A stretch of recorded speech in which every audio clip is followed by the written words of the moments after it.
conseguimos de alguna forma una comunicación eficaz.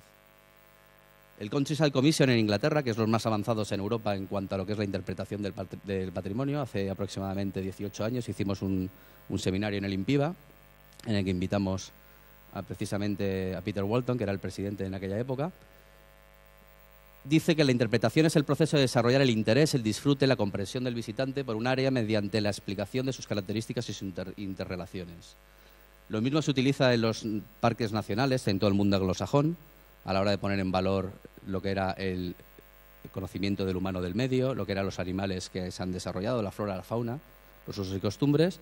Y ellos dicen que la interpretación es el proceso de estimular y alentar el aprecio en los visitantes por su patrimonio natural, cultural, y además de comunicarles las ideas y las prácticas de conservación. A mí particularmente me gusta esta. Me siento identificado con lo que dice Miguel Delibes, de Castro, que es un biólogo. La interpretación consiste en ayudar a enamorar. El patrimonio natural y cultural necesita ser querido. En ese sentido, no debería molestar a los intérpretes ser tildados de alcahuetes, de amables celestinas, ocupadas en descubrir al visitante los más secretos atractivos, las más disimuladas virtudes del espacio, parque natural, conjunto histórico, ecomuseo, que interpretan.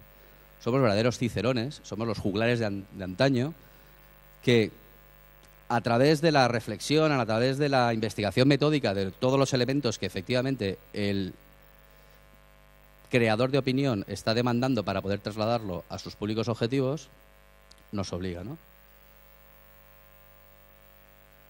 Nosotros tenemos un decálogo que es en base a todo lo que hemos ido investigando, que son los principios por los cuales nos regimos más o menos en el departamento. Estos decálogos están por internet y demás, pero nos sentimos identificados con este en principio, ¿no? No usamos la cultura como instrumento de desarrollo económico sin más.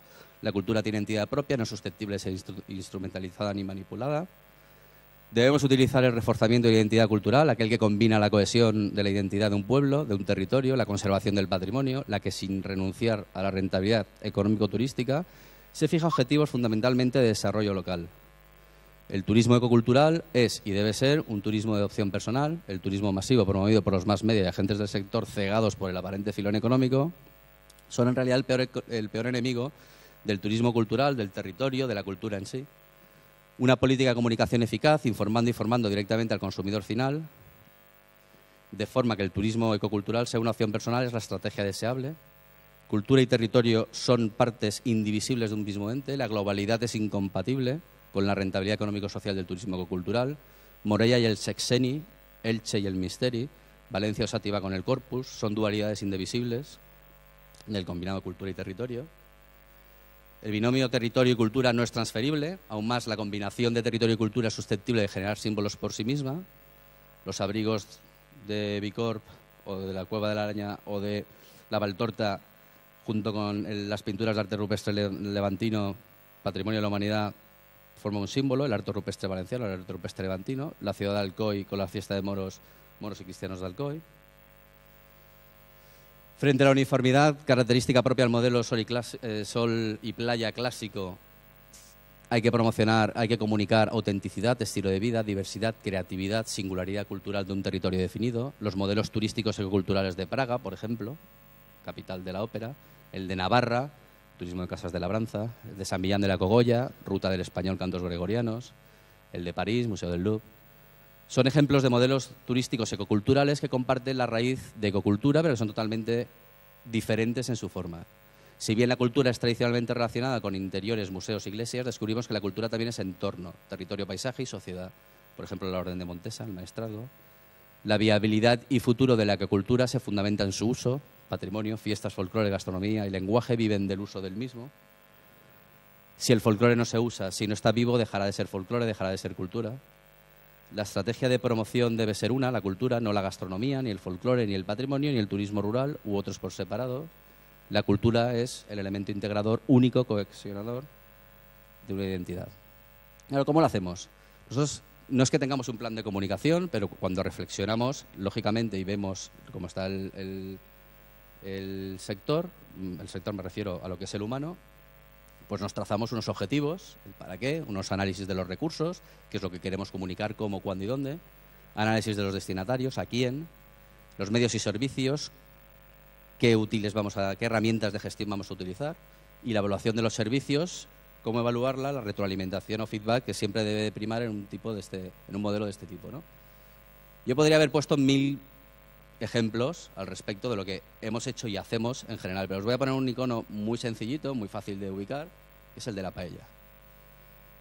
Como ejemplo, el 58% de los visitantes de otros países que visitan España relacionan la paella con el país, el 64% la sangría. En la página web de Tour España, que es de alguna forma la página, es el departamento de turismo del Ministerio que defiende los intereses, la imagen y la promoción del turismo de España más allá de los Pirineos, ha detectado que precisamente una de las secciones más visitadas es la de gastronomía. ¿Cómo lo hacemos?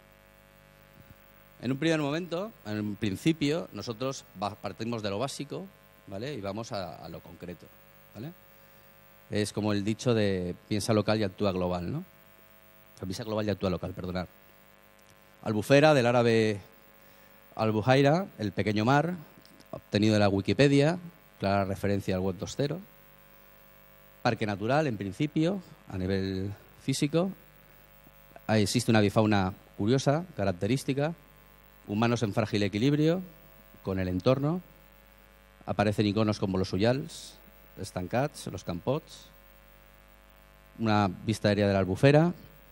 Vemos también una imagen de lo que es el arroz. 8 variedades de arroz que se dan en la Albufera. La diferente avifauna, una grulla. El cangrejo, no el cangrejo español. El cangrejo español a partir de los años 70 por la introducción del cangrejo americano, que es el amiguito este que tenemos aquí, que coloniza 12 kilómetros hacia el norte, hacia los Pirineos todos los años, pues ha colonizado la Albufera, se comercializa, se captura, hay una gastronomía basada en el cangrejo, pero es alóctono. Los humanos, los pescadores que regresan de una jornada. Existe un entorno vivo, les trasladamos a los que son los creadores de opinión que efectivamente el parque está vivo, que tiene unas actividades, un entorno natural, una cultura que está lleno de vida, que genera experiencias, leyendas, vivencias, ritos, artesanías, refranes, seres vivos. Les interpretamos el mornell, las técnicas de pescas diferentes que existen. Les interpretamos también la vela latina, algo muy propio de lo que es la Albufera. Desde el puerto de Catarroja existe una regata de vela latina. Les interpretamos la romería del Cristo del Palmar, que tiene mucha aceptación en los vecinos del Palmar. Les trasladamos la importancia de conocer los equilibrios existentes entre los sistemas de riego, la historia de los mismos, los aportes hídricos de la laguna, los uyals, el Tribunal de las Aguas, las diferentes acequias, los diferentes ríos que verten al lago, a la Albufera, los sistemas hidráulicos asociados, los molinos de bombeo de los diferentes tancats, cómo interactúa la avifauna, la fauna, la naturaleza, el humano, la pesca, la caza y la agricultura en el lago. Es difícil de comprender en muchas sociedades cómo se sigue pescando y cómo se sigue cazando, a la vez cómo hay avifauna protegida, cómo es un parque natural, cómo le damos un uso agrícola y cómo el humano, además de cazar, pescar, respeta lo que es la naturaleza. Es un equilibrio muy frágil, pero es un equilibrio que funciona, porque si la avifauna tendrían que, el tratar el arroz con muchos más pesticidas. El agricultor, aunque se queja mucho de que los patos le comen y los conejos también le comen las cosechas, pues en definitiva al final el equilibrio parece que se impone. Los ingredientes de la buena paella les vamos interpretando in situ, visitamos las diferentes huertas, nos buscamos los contactos como para poder interpretarles lo que es un buen tomate de la zona, lo que es, aquí aparecen unas gallinitas, lo que es una pequeña granja que está ubicada en la Albufera, lo que es la tabella, lo que es el garrofón, lo que son las diferentes verduras de las cuales nos sentimos especialmente orgullosos. Muchas de ellas importadas de Iberoamérica, no son propias nuestras, aunque pensamos ya al cabo del uso de dichos productos que han sido y serán siempre españolas. Hablamos también del aceite, hablamos de los productos del mar. Les ponemos en valor el tema de los orígenes, el por qué la paella se llama paella, el por qué se utiliza el tipo de arroz senia, el bahía o el bomba. Tenemos que conocer las diferentes variedades, las producciones, las diferentes industrias que están asociadas con el mundo del arroz. para poder trasladar al profesional, al que en 48 horas tiene que llevarse una idea correcta y una idea bien elaborada de lo que es nuestro destino, pues sea necesario, ¿no? Los usos humanos y actividades relacionados con el propio lago, la pesca, la yisa o el mújol, el llobarro o la lubina, las angulas cada vez menos, las anguilas también cada vez menos, porque depende de las angulas, los cangrejos, la agricultura, la huerta somera, relacionada con la isla del Palmar, el arroz, la caza desde el medioevo, el derecho a ejercer la caza. Los actores principales de la película son los humanos, son los conocedores del medio, son los pastores, son sus historias, son el propio producto. Su forma de interpretarlas es el tempo de la historia, ¿no? Tenemos una percha que se pueda llamar la paella valenciana, tenemos una percha que se puede llamar la vida en el Palmar o la gastronomía valenciana, y tenemos los humanos que trabajan, muchos de ellos son pescadores por la mañana, por la tarde tienen sus propios campos de arroz, algunos son taxistas, tienen sus propios campos de arroz, pero los pastores, esto por ejemplo es una imagen de lo que es el maestrazgo, la búsqueda de setas, un perro pastor, perdona, de setas, de trufas, un perro pastor trufero, este es un pastor de la zona. Aquí no sé si lo veis, pero es un icono de la publicidad esta la he sacado de internet, de la publicidad de Huesca, en la que se aprecia guías turísticos. Ellos llevan la filosofía de que el humano también es importante a la hora de transmitir lo que es la cultura del lugar. Este sí que también es un pastor de 70 años de la zona de Morella, que es trufero, truficultor. Y bueno, esta es una señora a la que habitualmente yo le compro clochinas, que también es importante el conocer el mundo asociado con la gastronomía, con la paella. Luego iremos viendo, ¿no? Los productos asociados, aparte de las clochinas, aparte de las verduras, aparte de la forma de comer que tenemos nosotros la paella, es una clara influencia árabe, pues hay que conocer la cultura del vino, la historia del corcho, la historia de la propia sociedad valenciana, los actores principales. Tenemos aquí un lagar íbero del siglo IV a.C., las Piletas, que está en la zona de Utiel-Requena. Tenemos aquí el yacimiento de Caudete de las Fuentes. Aquí no se ve bien por la luz, pero hay hay una cámara de televisión, hay una chica técnico de sonido con un micro, están haciéndole una entrevista a Elena Bonet, a Consuelo Matas, que es una profesora de arqueología de la Universidad de Valencia, encima del yacimiento que ella gestiona, en el cual se encontraron hasta 18 ánforas de vino, ¿vale? Por eso sabemos la importancia del vino en la zona, ya desde entonces, desde el yacimiento de Kelin, también a través de las piletas de Kelin, los lagares antiguos, de los vasos votivos que existían, y lo relacionamos con el territorio, por ejemplo, a través del conocimiento del corcho de la Sierra de Espadán, de los alcornocales, una de las zonas de producción de corcho más importantes de España, por la orientación que tienen, y porque el crecimiento es de 12 meses en vez de 8, como en Extremadura, lo cual produce una celda muy fina y que es utilizada para los cavas y para las grandes reservas, por ejemplo. Aquí vemos el presidente de la Asociación de Sommelier interpretándole el vino junto con Felipe Gutiérrez, que es de Bodegas Castadiva, en Parcén, en la propia bodega, abriendo un tonel, e interpretándole el vino Fundillón, que fue una recuperación del vino de esta zona que se había perdido, un vino pacificado, de uvas pacificadas, a un periodista japonés.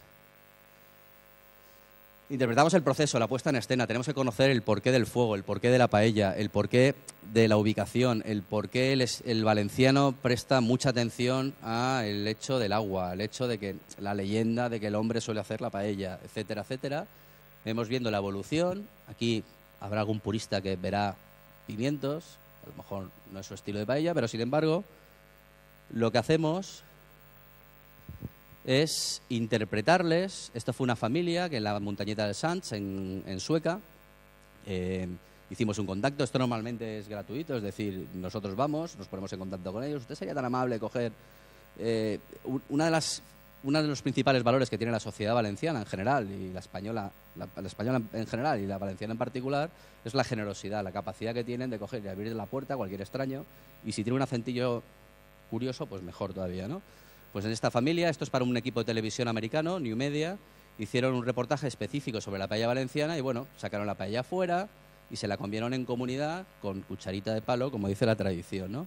Esto es lo que en principio vosotros veríais en un documental, todo rodeado de un buen vino y de una buena ensalada, pues muy básica, ¿no? Con diferentes encurtidos, con cebolla, con pimiento. Y esto es lo que había detrás de esa paella. Había una cámara de televisión, había un productor y había un técnico de sonido. Esto es lo que verían el público americano a partir de la señora rubia y el señor para abajo, y esto es lo que detrás está la producción. Nuestro trabajo es hacer fácil el trabajo a esta gente. Y nuestro trabajo, además, es interpretarles todos los hitos y todos los valores y todas las peculiaridades para que efectivamente en lo que es la paella, la filosofía de la paella, sea trasladada correctamente en un mercado como el anglosajón, como el iberoamericano, etcétera, etcétera. Es importante para nosotros el escenario principal de la huerta, reflejo de la sociedad valenciana, que es el mercado central, la interpretación de todos los puestos, la interpretación de todos los productos, como he dicho antes, la historia del producto. Por ejemplo, los pimientos también fueron traídos de América. La sección del pescado con todas las especies. 135 especies se pescan y se consumen en la Comunidad Valenciana, a diferencia de otras comunidades y a diferencia de otros países del Mediterráneo. Esto fue un equipo de televisión americano que a las 5 de la mañana se empeñó en sacar el amanecer porque había oído que era muy bonita la luz en la Albufera.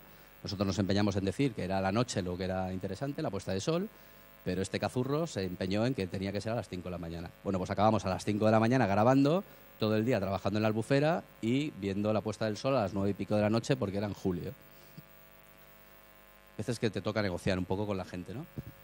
Vemos lo que es un pescador perchando en una típica barca de la Albufera, el equipo de rodaje detrás, los técnicos viendo cuál es la luminosidad más interesante. Este es un periodista gastronómico especializado, belga especializado en gastronomía, de la revista SMAC. Esta es una de las directoras, o la directora, mejor dicho, de un programa de gastronomía de Canal Plus francés. Este señor de aquí es un pescador del Palmar, que nos sacó a las 5 de la mañana a pescar anguilas. Estuvimos desde las 5 de la mañana pescando anguilas, poniendo el mornel y demás, hasta las 6 y pico de la tarde, que hicimos un recorrido en barca por la Albufera con vela latina y demás. Este es el productor del equipo New Media de americanos y demás. Y esta es la interpretación de una paella, un grupo de turoperadores que no necesitan la profusión, por eso hay que adaptar el mensaje en todo momento, hay que saber interactuar, hay que saber de alguna forma testar quién tienes enfrente y cuáles son los intereses para poder llegar y adaptar el mensaje. Siempre comunicar la autenticidad. Es decir, hacerlo mal es fácil, lo difícil es hacerlo bien. Tenemos aquí un restaurante que está interpretándole, este es el presidente de la Asociación de Sommelier, que es además cocinero. Él hace la paella a leña, como solía hacerse en la mayoría de los restaurantes valencianos hasta hace bien poco. Esto es un valor añadido, la autenticidad. Y aquí tenemos, por ejemplo, la terraza de Casa Salvador, con Carlos, el chef, con los equipos de televisión grabándole cómo hacía un flan de naranja por vincular otro de los iconos de la Comunidad Valenciana a lo que era, o de la gastronomía valenciana, a lo que es la interpretación y la interpretación de la gastronomía. Claro, ¿todo esto para qué? Para evitar precisamente casos como estos, que son 2 barracas, quedan 18 en todo lo que es la huerta valenciana, protegidas, no hay más, es el icono, uno de los iconos principales, si no el más importante, de lo que es la arquitectura tradicional valenciana. Y ha saltado.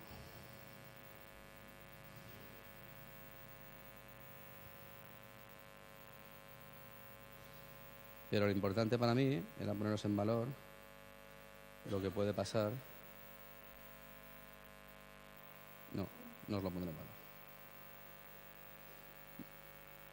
Bueno, pues sintiéndolo mucho, la última no ha salido. Si vais, por ejemplo, hacia la Albufera, veréis en la ampliación del puerto que hay 2 pequeñas barracas en medio de un erial, totalmente descontextualizadas de lo que es la punta de Valencia, lo que era uno de los territorios más importantes de producción del tomate valenciano, de los semilleros que se han ido perdiendo.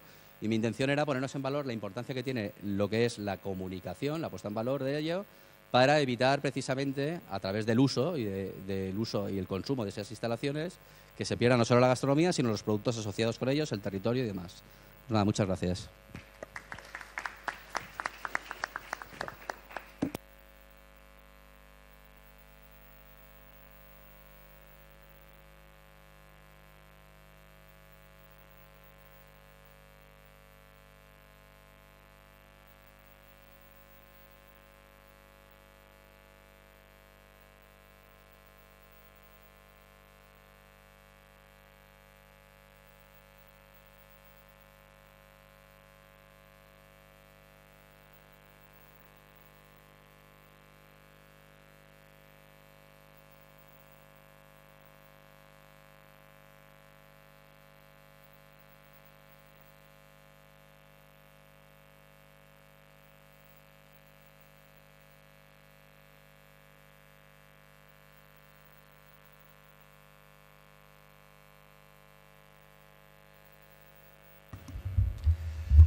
Buenas tardes, mi nombre es Alfonso Moreira y soy el responsable de Facsímil Ediciones Digitales.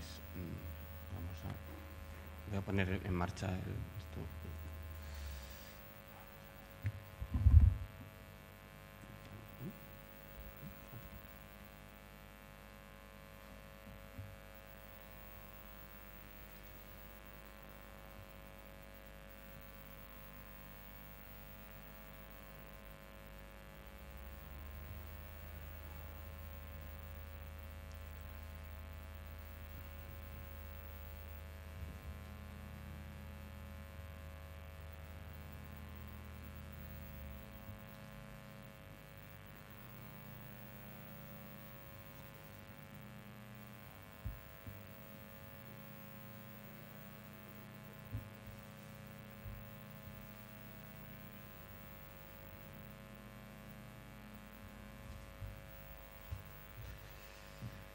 Bueno, buenas tardes.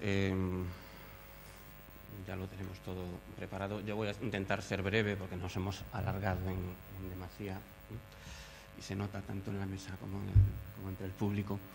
Y yo voy a hablar de algo, bueno, un poco más pedestre. Nosotros no vendemos ilusiones ni vendemos cosas, vendemos discos. Discos como este es de lo que le voy a hablar. Facsímil Ediciones Digitales, como su nombre indica, es una editorial de formatos digitales. En este momento vendemos discos porque al tratarse de una empresa tenemos que recuperar el dinero invertido, quiero decir, y en un futuro es bastante probable que el ejemplo que presente hoy pues vendamos números de revista en vez de vender la colección completa tal y como la estamos vendiendo en la actualidad. Por lo tanto, a nosotros nos interesan los contenidos. A mí soy un poco tecnólogo también, pero por hobby, y he disfrutado mucho con no he acabado de entenderlo muy bien, digamos, si eso se va a transformar en algo real. Yo siempre me pongo de la parte del usuario y yo voy a un museo y quiero que alguien me hable, no lo tengo muy claro. En todo caso, a mí me interesaría ser el que habla, lo cual... y además somos una empresa que se dedica a digitalizar en el mundo en el que existe Google y existe la Biblioteca Digital Europea y hacemos incluso obras de consulta cuando existe la Wikipedia. Todo esto es posible porque nos encontramos desde nuestro punto de vista en este momento con lo que algunos autores llaman el agujero negro de la digitalización. Esto es, existe una serie de instituciones que son depositarias de los elementos culturales, las bibliotecas, los archivos, los museos, y esta serie de instituciones están embarcadas en la digitalización de los productos que han albergado durante décadas y algunos siglos. En este marco, este tipo de instituciones culturales se trata de una faena añadida a las que ya realizaban la labor de difusión en este caso. Lo cual quiere decir, para cualquiera que trabaje en un museo, una biblioteca o un archivo, que del poco presupuesto que teníamos necesitamos destinar algo a la digitalización. Al margen de soluciones maravillosas tipo Google, vienen unos señores de Norteamérica, me cogen los libros y me lo digitalizan todo. Yo soy bastante desconfiado, no acabo de ver en qué debo ser desconfiado, tampoco me han pedido digitalizar nada.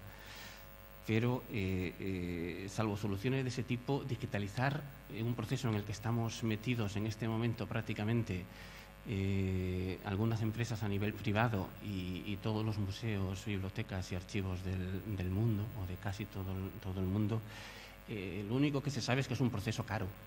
O sea, digitalizar es caro. En un principio se hicieron muchos castillos en el aire contando una serie de futuribles que al final se ha demostrado que no, que digitalizar es caro y además es un proceso muy cuidadoso y que hay que hacerlo muy bien, y que además hay entidades como pueden ser, o hay materiales como pueden ser los libros o las revistas, mucho más sencillas de digitalizar que los objetos que contiene un museo, un cuadro o una escultura, ¿no?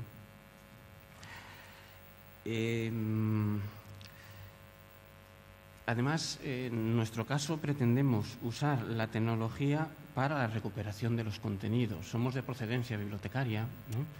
Y somos conscientes que en las bibliotecas hay un montón, digo las bibliotecas porque es el caso de los archivos también y los museos, un montón de información que debemos recuperar y que corremos el peligro de que se pierda. En el mismo País, el miércoles pasado, creo, en este suplemento que publica del New York Times, publicado un artículo que se titulaba El saber perdido de la era digital, que son todas estas entidades que no disponen de medios y no están realizando lo que es el proceso de digitalización. Y en nuestro caso, además, hemos encontrado una pequeña pepita de oro, de la que hablaré a continuación, que son las revistas. Así como hay materiales más susceptibles de digitalizar que otros, las revistas es un material que se adapta muy bien a lo que son los procesos de digitalización y permite un tratamiento muy sencillo y muy profesional por parte nuestra. Es decir, todo el mundo puede entender que una revista en un DVD, que es este caso, o en una web, nosotros estamos trabajando con este tipo de materiales porque vendemos, en una web sustituye totalmente a la edición en papel. En nuestro caso, frente a estos grandes monstruos, intentamos ser ágiles e intentamos acertar, como cualquier editorial. Es decir, si no estamos afortunados con uno de los lanzamientos, intentamos que el siguiente cubra ese hueco. Y actuamos como una editorial, es decir, presentamos las novedades, nos hacen reseñas, estamos un poco en ese mundo. Además, luego lo comentaré, contamos con 3 o 4 pequeños hits que son los que nos permiten sobrevivir. Tal y como están ustedes viendo,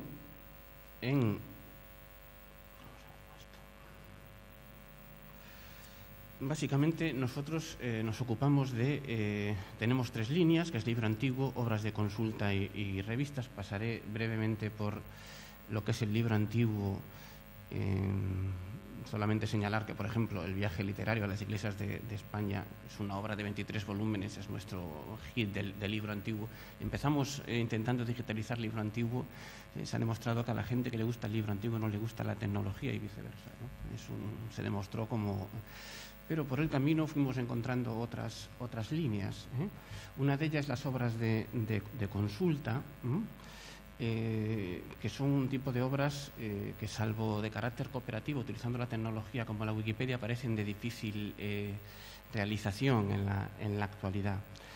Tenemos una serie de atlas dedicados a las plantas y a los animales, y nuestro acierto en este caso ha sido la cartografía histórica de la ciudad de Valencia, que ha sido meter pues los 45 mapas históricos de Valencia hasta 1929, meterlos en un disco y que cualquiera pueda. La aplicación es muy sencilla, es una aplicación en Director. Uno simplemente localiza el mapa que le interesa y se lo descarga en su ordenador y trabaja con él. Lo imprime, se lo extrae una calle, hace lo que quiere. La publicación fue tan afortunada que se convirtió en una exposición que algunos de ustedes igual han tenido la oportunidad de ver en la calle de la nave. O sea, la digitalización de los mapas nos daba la posibilidad de llevar los mapas a un tamaño como esa pared. Entonces se vieron los mapas como no se han visto nunca. Tuvimos un poco la soberbia de poner los originales al lado, algunos de ellos. Y bueno, no soy objetivo, yo creo que estaban mucho mejor las digitalizaciones, pero bueno. Y esto nos puede ilustrar sobre cómo podemos traer un material que estaba en una oficina del ayuntamiento, en el archivo, sin ser consultado con nadie, puede ser traído a la... Obviamente también hay un trabajo científico por parte de las 3 personas que han trabajado con este material, que se han encargado de reconocerlos, dar los datos y ponernos a nosotros sobre la pista. Y, por último, las revistas. Las revistas son, como he dicho antes, la pepita de oro que hemos encontrado.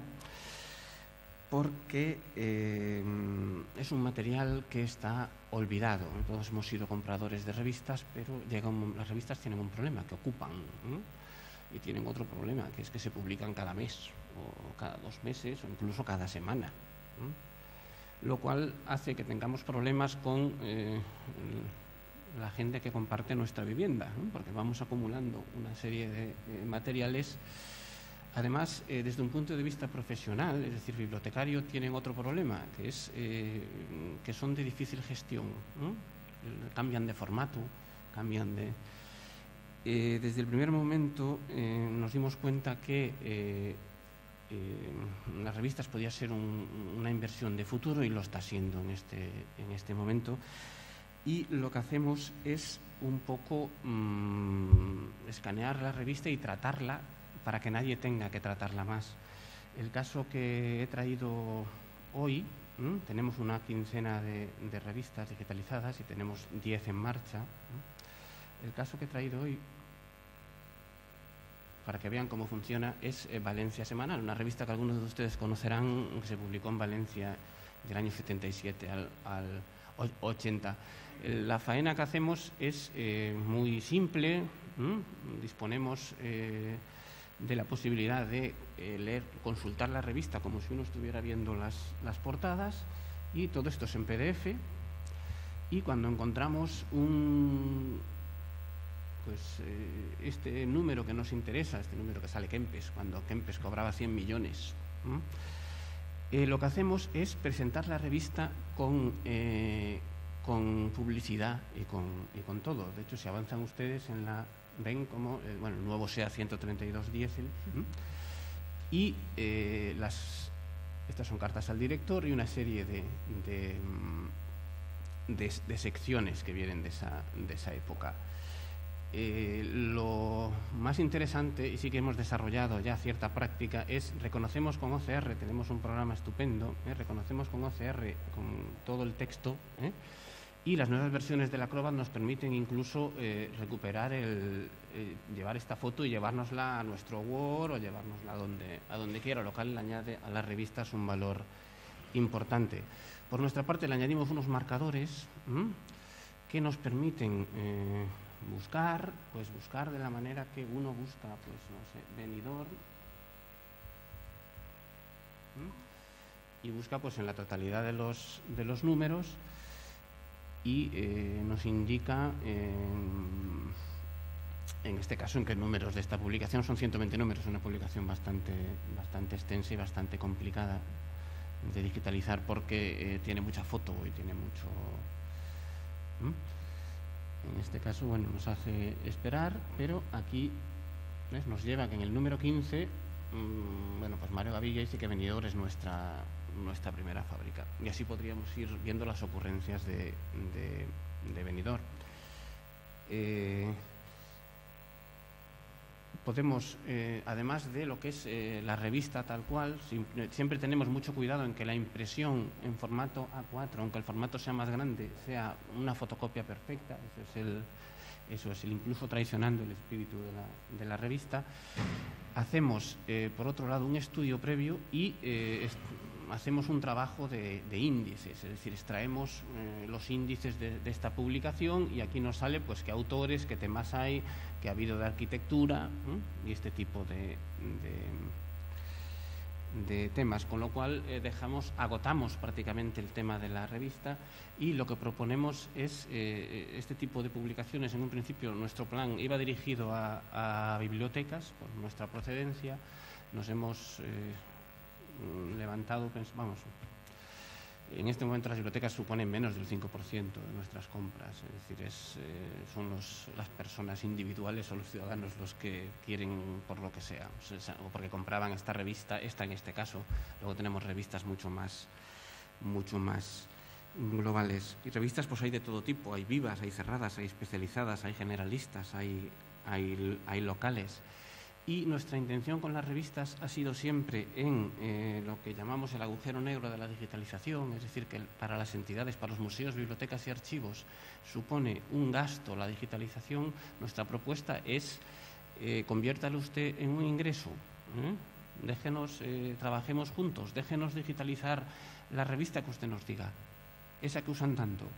Déjenos digitalizar y nosotros nos encargaremos que esté, digamos, producida estupendamente y que le revierta a usted una serie de ingresos dependiendo de las ventas.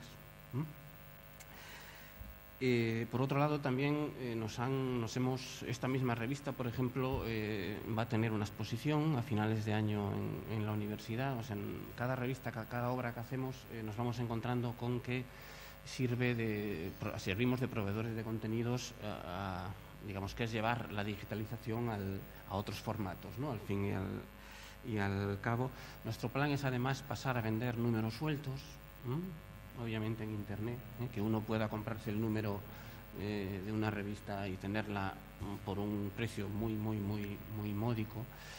Y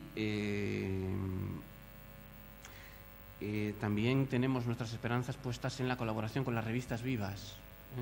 Las revistas vivas son ideales.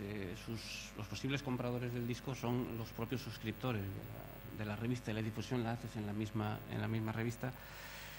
Y además existe un material que no se está teniendo en cuenta, que forma parte de ese saber que es posible perderse, que es el material, las publicaciones locales.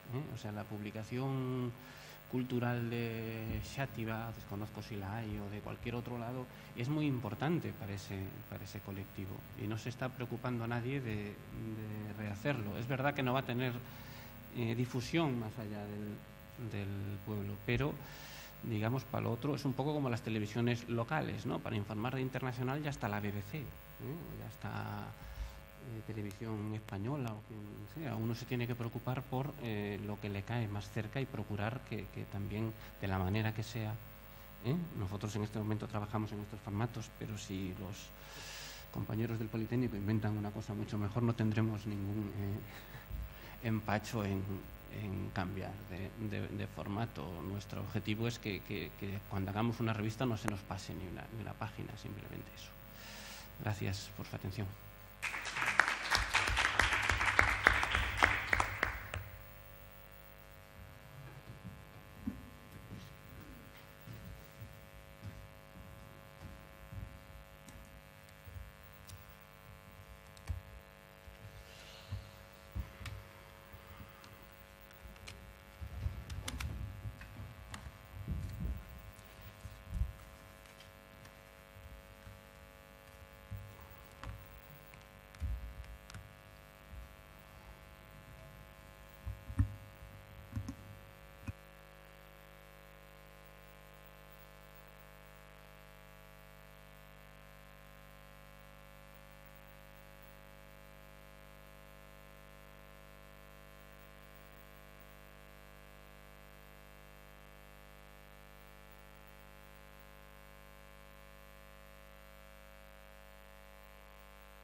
No, desde que somos modernos es peor.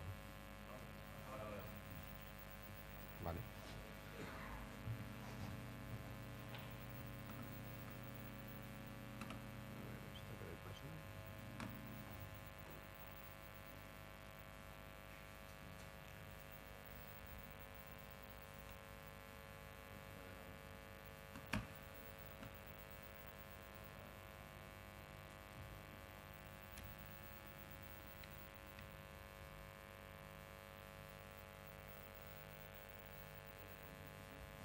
Sí, pero creo que no es la alfombrilla, ¿eh? ¿Sí?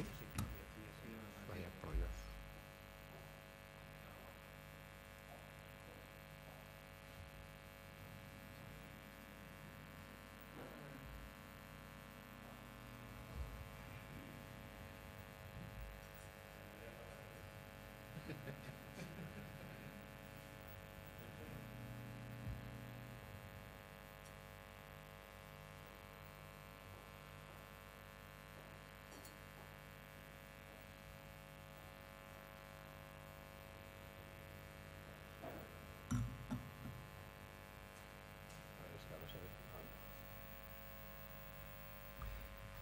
Bueno, mientras se enciende, yo creo que puedo ir hablando. Buenas tardes.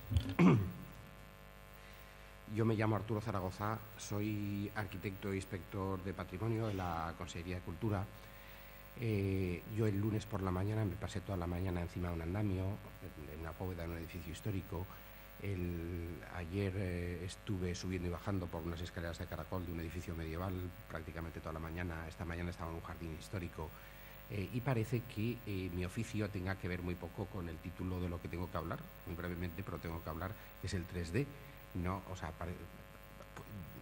a pesar, paradójicamente, de que yo pues me pase el día más en el andamio, visitando obras de restauración de edificios antiguos, paradójicamente yo creo que tiene muchísimo que ver.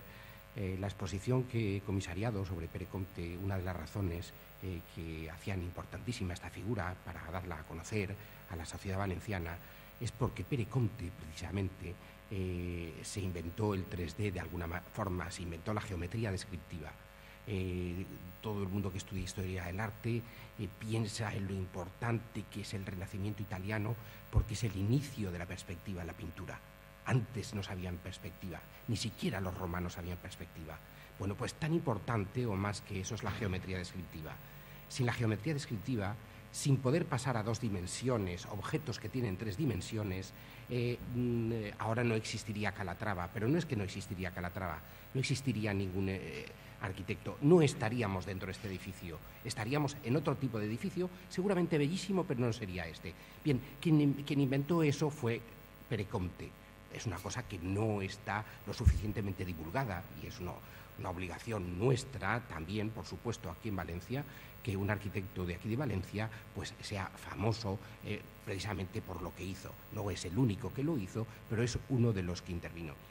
Pero bien, yo no he llegado al 3D gracias a Pere Comte, ¿no?, sino gracias al trabajo de cada día de la Consejería de Cultura, porque entre nuestra faena no está, entre el oficio de cada día no está solamente el conservar los edificios, no está en restaurarlos, sino también está en divulgar ese patrimonio que tenemos y el darlo a conocer y ponerlo en valor.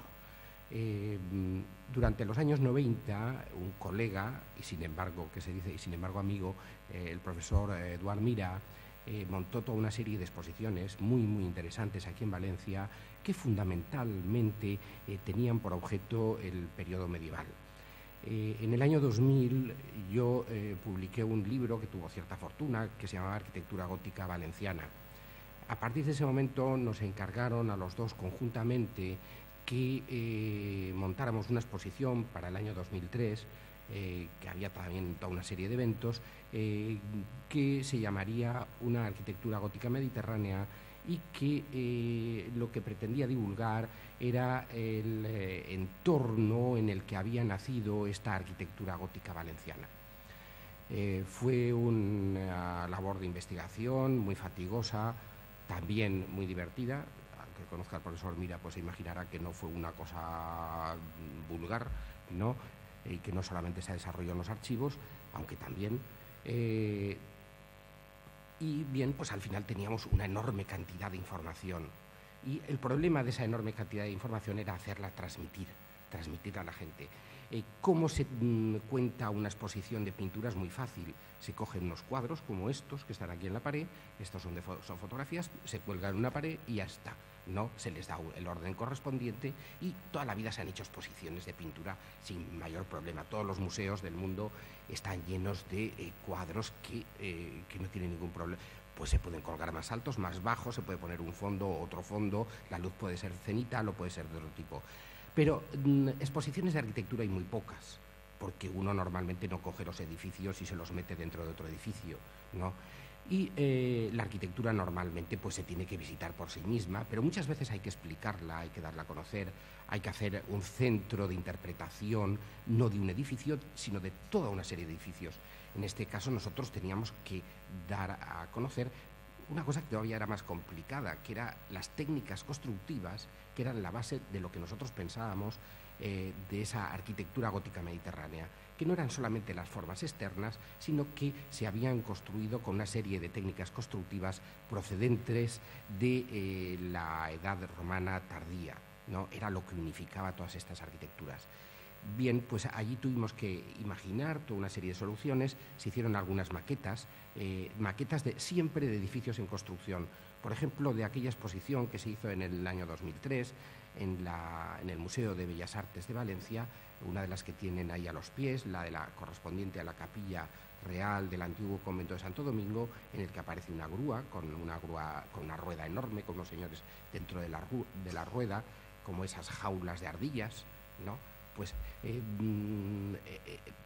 la maqueta esa yo creo que nos costó más tiempo definir cómo tenía que ser la maqueta, cómo tenían que ser todo el entorno de la maqueta, que explicaba la maqueta, como lo que habíamos estado estudiando en principio en los propios documentos. Bien, ahora me parece que me ha desaparecido el...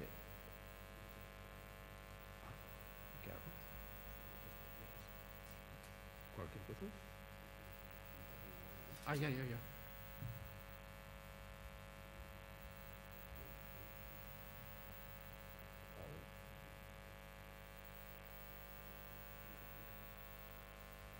Va a ser más complicado que menos. Es que ustedes ven la pantalla, pero yo no la veo, ¿eh? No, lo digo porque parece que no, pero es un poco complicado. Espérate. Sí, pues me pongo enfrente y no lo veo. ¿Y las gafas dónde me las he dejado aquí?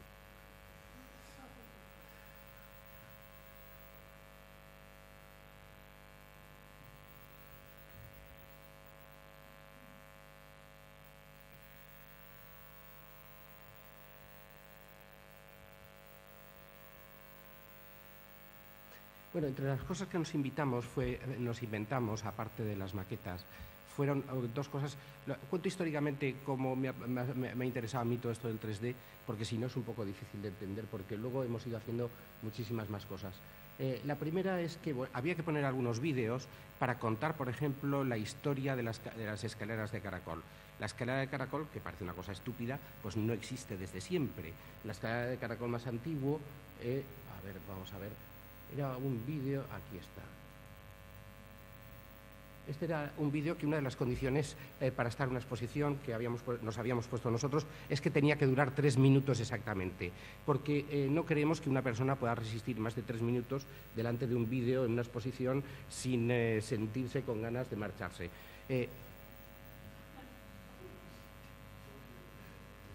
Bien, bueno, aquí no sé lo que ha pasado porque ha empezado antes de hora. Esto es la columna Trajana en Roma. La columna Trajana en Roma, aunque no lo parezca, es una especie de monumento a la escalera de caracol.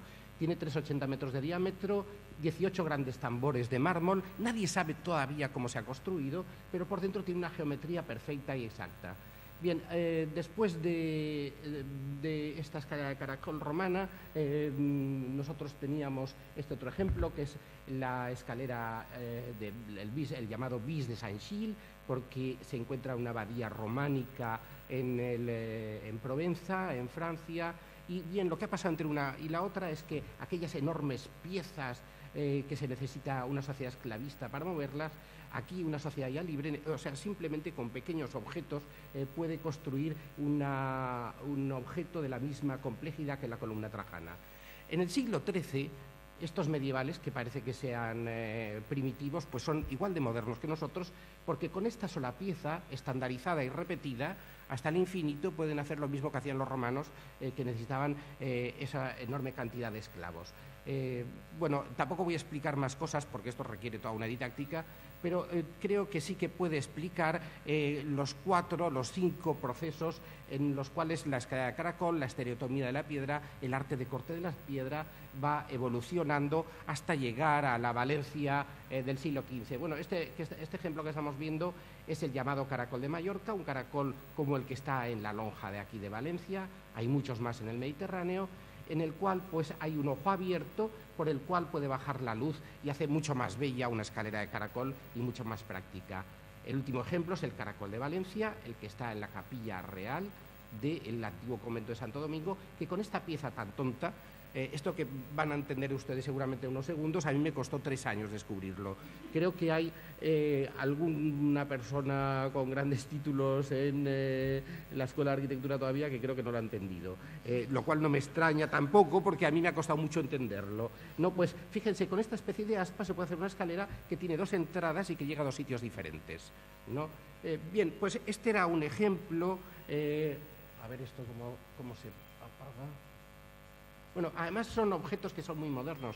Fíjense, allí a los pies teníamos la maqueta aquella, que es esta misma maqueta del vídeo, ¿no?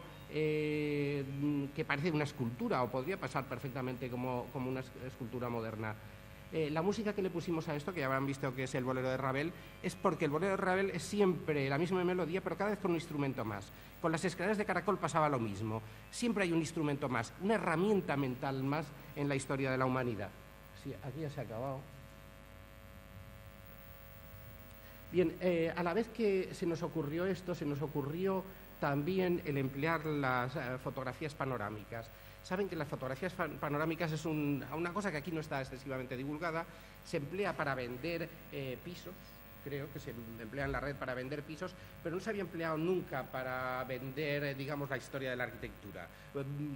Incluso a mí al principio me decían que era una cosa que qué barbaridad, o sea, un historiador como tú, Arturo, o sea, poniéndote a vender pisos. No, la verdad es que van a ver una cosa que no han visto nunca ahora en estos momentos. No sé si conocen el monasterio de la Trinidad de Valencia. Es uno de los edificios más bellos del mundo y que hay en Valencia. No lo conoce ninguno de ustedes porque es un convento de clausura en el cual es muy difícil entrar. No, pero es que aunque hayan ido, se puede abrir, de hecho se abre los domingos porque abren para misa de 10 creo que es, y se puede entrar dentro de la iglesia. Pero dentro de la iglesia verán una iglesia barroca, ¿no? Bien, por encima de esa iglesia barroca hay otra iglesia gótica que está oculta. Ese revestimiento barroco no se derribará nunca, no se eliminará porque es valiosísimo. Subir al espacio que queda entre una bóveda y la otra es difícil, peligroso, etcétera. Pero nosotros lo hicimos, o sea, y sacamos las fotografías que van a ver ustedes. Esto está colgado en la red, pueden verlo ustedes ahora, por lo que yo diré. No, esto es la clave de la bóveda. Yo estoy moviendo esta fotografía panorámica, es una fotografía esférica. Me podría acercar si quisiera. Bueno, por supuesto que esto se puede aumentar.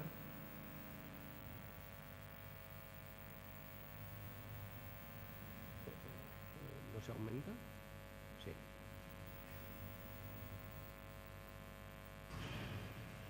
Por supuesto que ninguna de las monjas del convento había estado en este sitio, nunca. Él ha estado nunca, ni entonces ni ahora, ni lo habían visto nunca hasta que hicimos esta fotografía. Esto que ven aquí en la parte de abajo es la bóveda barroca correspondiente y la parte de arriba es la bóveda gótica. Fíjense en esos dragones pintados, porque eso ha desaparecido prácticamente de todas las bóvedas góticas por el humo, por las limpiezas sucesivas, etcétera, etcétera. Sin embargo, en este caso se mantiene porque estaba oculto ahí en los últimos 300 años. Es un fenómeno similar al que ha ocurrido con los ángeles famosos de la Catedral de Valencia. Bien, que por cierto, pues también los tenemos perdón, colgados en la red. Bien, esto fue una cosa que hicimos en el año 2003, en esta exposición que hubo en el Museo de Bellas Artes de Valencia. Tuvo cierta fortuna Y entonces en la Consellería de Cultura hubo la idea de montar un proyecto europeo. El proyecto europeo se montó dentro del ámbito de Cultura 2000, ¿no? Participan 5 países, está Grecia, Sicilia, la región de Sicilia, una ciudad de Portugal y Eslovenia. No, este proyecto se ha ido desarrollando a lo largo de 3 años y el proyecto, que se llama GothiCmed, está ya abierto, no totalmente, pero lo está en parte. Se trataba de hacer un museo virtual de la arquitectura gótica mediterránea. La parte que está completa ya es la parte casi completa, es la parte correspondiente a la arquitectura gótica valenciana. No está evidentemente todo, solamente hay 20 edificios, pero se trataba de poner edificios que fueran difíciles o imposibles de visitar. Por ejemplo, un edificio que tampoco ninguno de ustedes ha entrado, yo tampoco, porque se derribó hace 125 años, es el Palacio de Mosén Sorell de Valencia. Entonces vamos a ver si lo encontramos.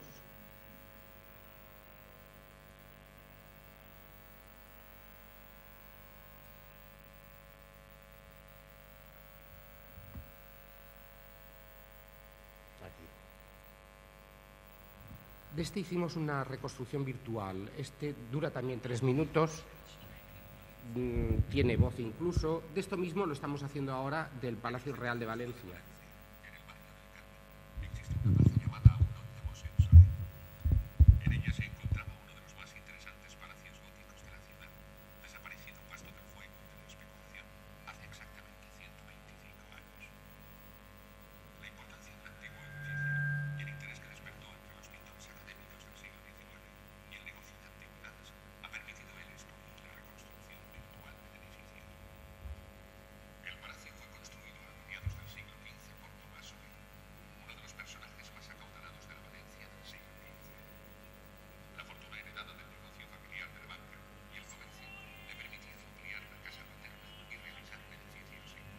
Bien, para el que no se acuerde, esto estaba donde está ahora el mercadito de Mosén Sorell.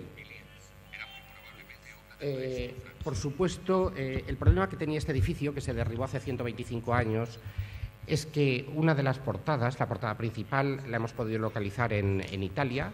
Es la portada del Palacio del Museo de Reggio Emilia, en el centro de Italia. La portada de la capilla está ahora en el Museo del Louvre.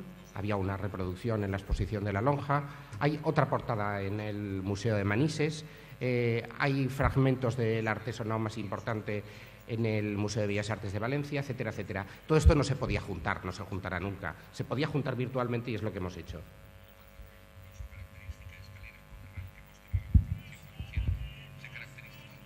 Las fotografías del patio las hemos encontrado en Italia, no aquí en Valencia.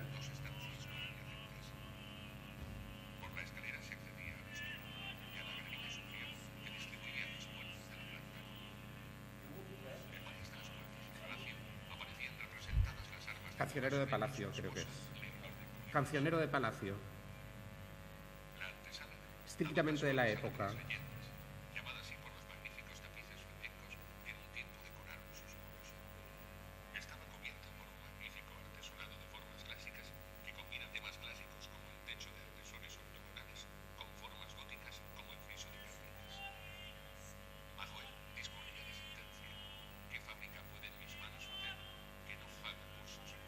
Es una pena porque creo que no funciona demasiado bien el cañón, porque la realidad se ve infinitamente mejor.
Bien,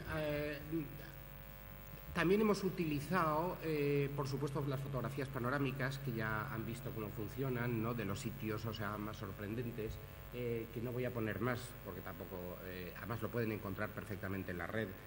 Luego toman notas si les interesa del título del sitio web y pueden entrar. Pero también hay métodos que son muy simpáticos, como por ejemplo,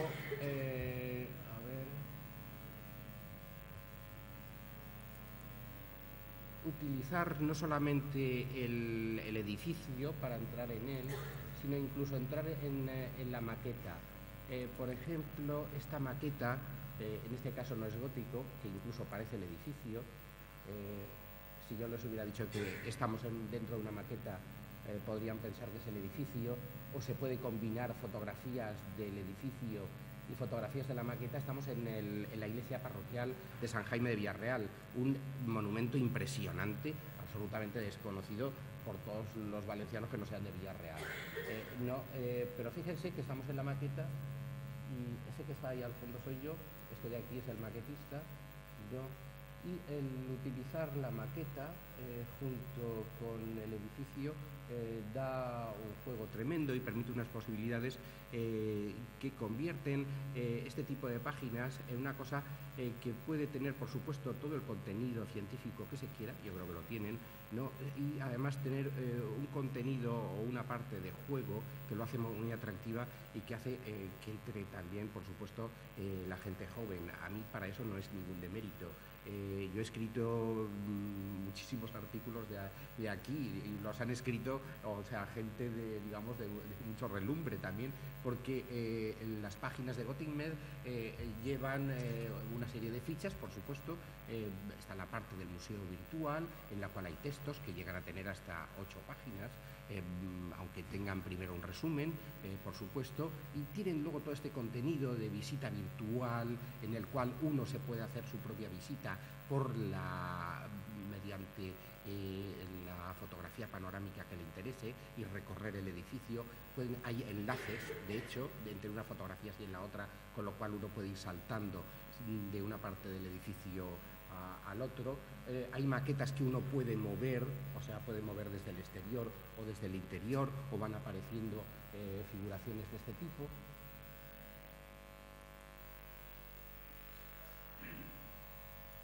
Y la página web tiene también una biblioteca en la cual hay artículos, por supuesto, hay conexiones, también hay links con otro tipo de páginas, y hay pues todo el tipo de cosas que puede haber en una página de este tipo.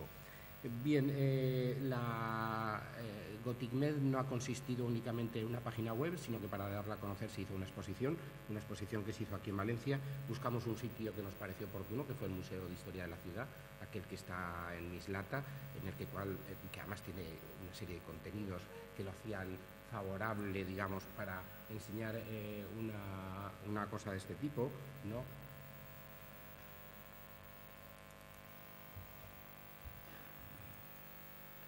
La exposición además es itinerante. Aquí se ha mostrado ya en Valencia, ha estado en Portugal este mes pasado, en la semana que viene se inaugura en Palermo, de Palermo va a Atenas, es decir, hace todo un recorrido, y como también el Instituto Cervantes español, el Instituto Cervantes español que está en este proyecto, pues seguramente lo paseará probablemente por otros países. Bien, aquí tengo un vídeo de GothiCMed, pero yo creo que es muy tarde y pueden entrar ustedes directamente en la página web si les interesa. Lo que sí que me gustaría contar también es que, bueno, hay en la exposición de Pere Comte, que digamos que ha participado de todos estos conocimientos, de todas estas virtualidades, la pueden seguir encontrando también en GothiCMed, que hay un apartado de exposiciones temporales, y esta exposición, digamos, de Pere Comte está desde el primer día en la red y se puede visitar, por supuesto, no solamente se podía visitar al natural, ahora no la pueden visitar al natural, pero pueden seguir visitándola en la red si les sigue interesando la exposición. es decir, tienen el catálogo y tienen todas estas fotografías virtuales. Están también, y si no están todavía porque ha habido algún problema, se colocarán también todos los vídeos correspondientes. Hay también otro elemento muy interesante del que no he contado, es muy difícil de contarlo aquí en la pantalla, pero luego si quieren lo pueden ver allí. Habrán visto una especie de cáscara, una semiesfera, en realidad es un polígono, es la parte correspondiente a un polígono de 26 lados. Hay un señor, un geómetra italiano, Luca Pacioli, que en 1495 ya trabajaba para nosotros, para la Consellería de Cultura. Él no lo sabía, pero ha resultado que es así. Se hizo la transferencia de la esfera a un polígono de 26 lados en forma de cuadrados y triángulos. Es un invento de geometría muy interesante. Eso en realidad es ahora un programa que se puede hacer. Se puede imprimir, la impresión sale baratísima. Yo no sé cómo ahora todavía no nos han colocado en todos los ascensores cúpulas encima con Santa Sofía o etcétera. Creo que lo veremos pronto, va a ser espantoso en cuanto hay algún comerciante que lo descubra, pero nosotros sí que lo estamos utilizando para exposiciones. Hemos llevado algunas a la lonja y lo vamos a llevar a otro sitio. Sobre todo si es un espacio centralizado, digamos que una fotografía esférica, que son estas fotografías panorámicas, las fotografías esféricas es imposible, digamos, pasarlas a papel en una esfera, porque una esfera no se puede pasar a papel, pero si eso se transfiere a este polígono inventado por Luca Pacioli en 1495, digamos que es muy fácil, muy sencillo, y eso se puede hacer hasta polígonos con muchísima facilidad y con mucha economía de hasta 8 metros de diámetro. Yo pienso que incluso además, es decir, que pues, se puede hacer una exposición trasladable de una arquitectura que además puede dar mucho la sensación de estar en el lugar en muchos sitios. Es decir, casi se podría hacer una copia a tamaño natural de, imagínenselo, de los ángeles de la Catedral de Valencia, ¿no? O sea, eso se podría llevar y se podría llevar a Italia, o sea, se podría llevar prácticamente toda la cúpula. Todas estas cosas, digamos que son buenas y son malas, no porque yo estoy dando el lado favorable, pero también, o sea, podremos tener, y yo creo que lo tendremos, y hay que estar ojo a visor en la parte negativa del asunto. A mí yo creo que están tardando todavía los paraguas en forma de ángeles de la catedral, de cúpulas, o sea, creo que nos van a salir enseguida, etcétera, etcétera. Pero bueno, yo creo que es un arma que es también muy interesante y que podemos hacer muchas cosas, ¿no? Me sabe mal, son las 8 menos 10, esto tenía que haber acabado hace 20 minutos, y si alguien tiene alguna cosa y me la quiere preguntar, o bueno, o cualquiera de los, yo ya no digo nada más. Muchas gracias.